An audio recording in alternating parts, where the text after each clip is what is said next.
నా పుట్టలో వేలెడితే కుట్టన అని ఒక చీమ కథ ఒకటి ఉంటుంది. రాజులు ఏది రాజుగారు ఏడుగురు కొడుకులు చేప కథలో అదే కనబడుతుంది. అట్లాగే ఇప్పుడు జగన్మోహన్ రెడ్డి తన రాజకీయ జీవితంలో లేదా జగన్మోహన్ రెడ్డి జీవితంలో చంద్రబాబు నాయుడు జగన్మోహన్ రెడ్డి జీవితం అనే పుట్టలో ఏలు పెట్టితే కుట్టానన్నది జగన్మోహన్ రెడ్డి గతంలో చేసేటటువంటిది చెప్పేటటువంటిది. ఎందుకని ఆనాడు తనని 16 నెలలు జైల్లో ఉంచడానికైనా తన మీద కేసులు రావడానికైనా తనని రాజకీయ సమాధి చేయడానికి తన తండ్రి మిత్రుడైనటువంటి చంద్రబాబు నాయుడు కుట్ర పన్నారు. అందుకనినే తెలుగుదేశం పార్టీ నాయకులతో ఇంప్లీడ్ చేయించి తనని దెబ్బ కొట్టారు అన్నటువంటి కసి కక్ష జగన్మోహన్ రెడ్డికి ఉండేది. తను జైల్లో ఉన్న ప్రతిరోజు సోనియా గాంధీ మీద కంటే కూడా చంద్రబాబు మీద కక్ష ఎందుకు వచ్చింది అంటే నడిపించింది సోనియా గాంధీని కూడా చంద్రబాబే అన్నటువంటి కక్ష. అది తను అధికారంలోకి వచ్చాక తీర్చుకుందామంటే ఏకంగా ప్రతిపక్ష పార్టీకి పరిమితం అవ్వాల్సి వచ్చింది ఫస్ట్.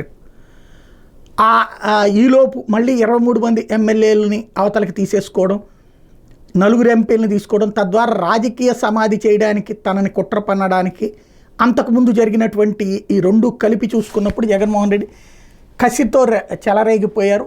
ఆ కక్ష తను అధికారంలోకి వచ్చాక తీర్చుకున్నారు. ఆనాడు తనని ఏ1 అన్నటువంటి అచ్చెన్నాయుడు దగ్గర నుంచి అనేక మందిని అరెస్టులు చేయించడం, ఫైనల్గా చంద్రబాబు నాయుడు అరెస్ట్. ఇప్పుడు సీన్ రివర్స్. మా పుట్టలో ఏలాడితే మేం కొట్టమా అన్నటువంటిది ఇప్పుడు తెలుగుదేశం పార్టీ అధినేత చంద్రబాబు నాయుడు చేస్తుంది. ఆనాడు అరెస్ట్లో నా పాత్ర లేదు, కానీ అతను అట్లాంటిది ఫీల్ అయ్యాడు. ఇవాళ అదే పర్సన్ నన్ను అనవసరంగా జైల్లో పెట్టాడు అన్నటువంటిది ఇవాళ తనలో వచ్చినటువంటి ఆగ్రహం. ఆ రగిలిన ఆగ్రహపు పరాకాష్ట జగన్కి అటాక్ల మీద అటాక్. ఒకటి, మీడియా జగన్ని ఒక రాక్షసుడిగా, సైకోగా, ఒక దుర్మార్గుడిగా, ప్రజలకి ప్రజాస్వామ్యానికి పట్టిన చీడగా చూపించే ప్రయత్నం టోటల్గా తెలుగుదేశం అనుకూల మీడియా గతం నుంచి చేస్తున్నది. ఇప్పుడు పరాకాష్ఠకి చేరింది. ప్రతి వార్తలో ఇదివరకు ఏంటంటే వార్తలుగా ఇచ్చి ఎడిటోరియల్ కాలంలో టీవీల్లో కూడా వార్తల్లాగా ఇచ్చి మధ్యలో కొన్ని డిబేట్లలోనో చేసేవాళ్ళు. ఇప్పుడు అలా కాదు. ప్రతి వార్తలోనూ జగన్మోహన్ రెడ్డి ప్రభుత్వం హయాంలో అట్టా జరిగింది, అలాగే జగన్మోహన్ రెడ్డి అంతకుముందు ఎంత దుర్మార్గుడు, ఇదే చూపించి అంటే మెదడులో ఇంప్లీడ్ చేస్తున్నారన్నమాట. ఒకటి. రెండవది, స్వయంగా చంద్రబాబు నాయుడు వరదల్లో పడవలతో రాష్ట్రాన్ని ముంచేయబోయాడు, 1,00,000 మందిని చంపేయాలనుకున్నాడు అన్నటువంటి సైకో అన్నటువంటి తరహాలు ఒకటి.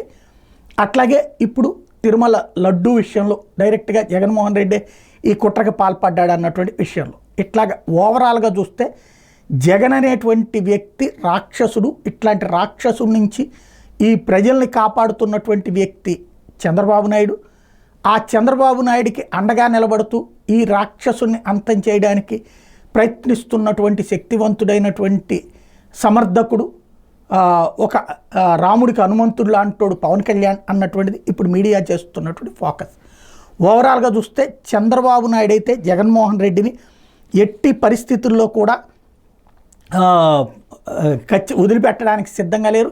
చివరికి అరెస్ట్ దాకా చేస్తారు, లేకపోతే తన చుట్టూ ఉన్న చతురంగ బలాలను దెబ్బతీస్తారంటే ఇప్పటికే కుటుంబం పరంగా దెబ్బతీయగలిగారు, వ్యాపారం పరంగా దెబ్బతీయగలిగారు, అట్లాగే రాజకీయంగా దెబ్బతీయగలిగారు.